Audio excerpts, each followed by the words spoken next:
All right, so I have a question for today. My question is, if you were president, how would you make sure that the American dollar stays the world's reserve currency for generations to come? First of all, credit to the original content creator. I was unable to stitch this the way that TikTok wants you to do it. For some reason, it's not a very user-friendly mechanism for me anyway. I've only been on TikTok a couple of months, so I don't know how to do it. So full credit to you. Apologize I couldn't stitch this the right way. To answer your question, can the U.S. dollar be kept as a world reserve currency? The answer is no. The U.S. dollar is effectively a dead currency, and it's continuing its slippery slope into collapse mode right now. When the U.S. weaponized the dollar, it created enormous amounts of problems within the world community. Let me give you an example of what happened. Let's say that you're in a relationship, and you've been in a relationship with someone for a very long time, and you both trust each other. And you believe in your mind, like, hey, no matter what happens, even if the relationship ends, we can at least be civil enough that, like, hey, any money that I may have had, like, in my bank account, you'll at least give me back my money, right? So you get the idea. The U.S. violated that. That's exactly what they did. The U.S. said, oh, well, we don't like you anymore, so screw you, we're keeping your money.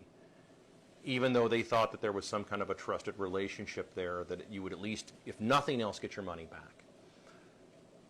The minute that happened, that sent the message to the rest of the world that the U.S. is not going to play ball like they said they were going to. This is kind of if you want to think of it this way, this is sort of a Bretton Woods breakdown again, where where Nixon took us off the gold standard. The reason we were taken off the gold standard is because they printed too much money, right? In 1967, I posted this on Twitter some time ago. The minimum wage was $1 an hour. Excuse me. Now, that would be 1/35th, by the way, of an ounce of gold, because a dollar was 1/35th of an ounce of gold in 1967. Well, so you can do the math on that on your own if you want. And keep in mind the gold market is heavily manipulated.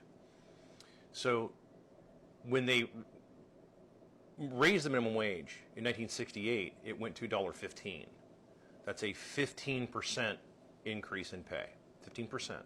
Okay, now this is for minimum wage, and I'm having to use minimum wage not because I'm necessarily a fan of minimum wage. I'm doing this for example purposes so that you understand where I'm going with this.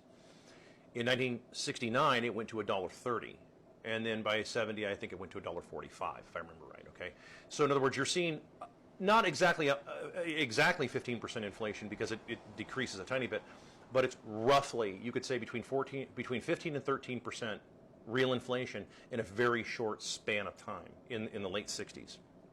Well, this eventually led to the gold, the destruction, the end of the gold standard. Since then, the U.S. has been the world reserve currency, but it's been using the idea of fear effectively to keep countries, using dollars. And if you don't use dollars, we're going to send a negotiator. The negotiator is going to show up and he's going to offer you a bunch of loans. And if you don't take those, then they're going to send the jackals. And then if you manage to escape an assassination, then we're gonna find some humanitarian excuse to go and invade your country. And that is the MO of what the U.S. government has been doing repeatedly for a long time. This is not, to be clear, this is not a liberal perspective. This is what's actually happening, right?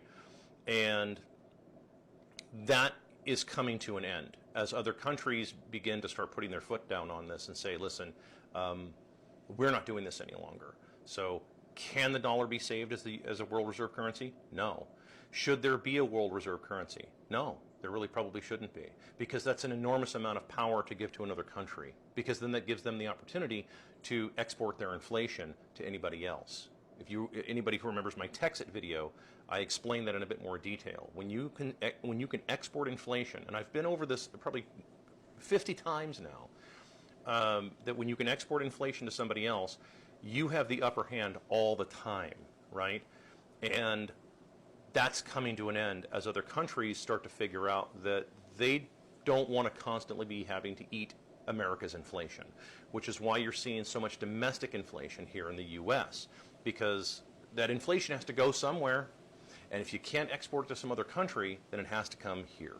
And that's why it's one of the many reasons why you're seeing everything become expensive. Everything is becoming, cheaply made.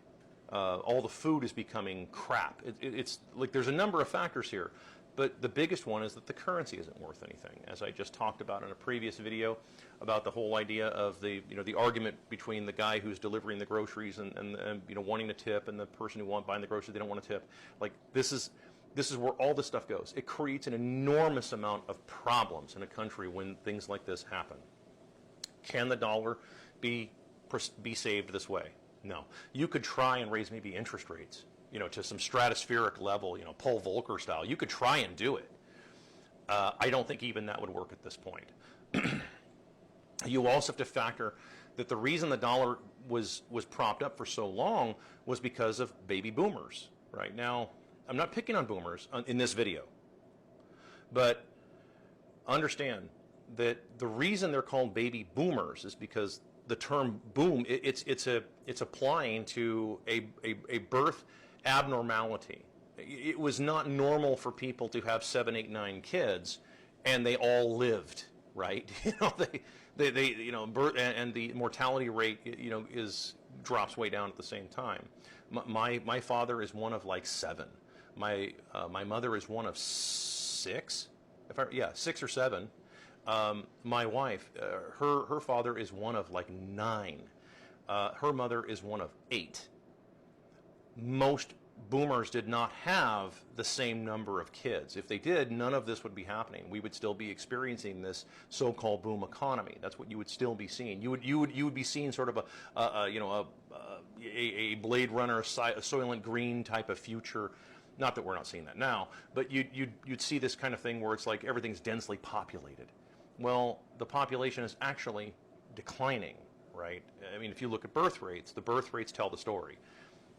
Not every woman is out to here with a kid anymore.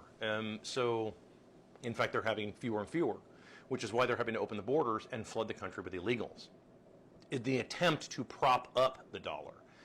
And it's not going to work long term. This is just, I'm guessing, they're trying to keep it to work long enough that they can build their bunkers so that they can try and stay safe from the inevitable Holocaust that they're causing, that they're going to end up causing as people eventually get really, really, really, really, really pissed off and decide that that's it. We're not taking this anymore, and that's the end of it. And then everything goes completely crazy. So, in short answer, I mean, I know I've given you a bit to chew on here, but in short answer, no. There is no way to salvage any of this any longer. The best bet I would tell somebody, like, well, what does that mean for Americans? Now we'll get to the meat and potatoes. The best thing I would tell it means for Americans is you need to get your savings, your wealth, out of anything dollar denominated. Get away from dollars as quickly as possible, because eventually the music's going to stop. Imagine 8 billion people running for like, a few million shares. Okay? When that happens, a lot of people are going to be very unhappy. Does that mean it's going to be like a total road warrior disaster kind of thing? No, not necessarily. But it does mean that it's going to be a lot. You're going to see an enormous amount of poverty that's going to escalate very quickly, only until the market actually corrects itself and the working class once again, are able to be paid properly, and of course the working class put it all back together, because the working class are the ones who always put everything back together. It's in the name, the working class. They are the people who do all of the actual work. And once those people are able to be paid justly, they will produce a lot more than you think they will, and there will be, once again, this huge abundance. But it's probably not going to be denominated in US dollars. Prepare yourself accordingly.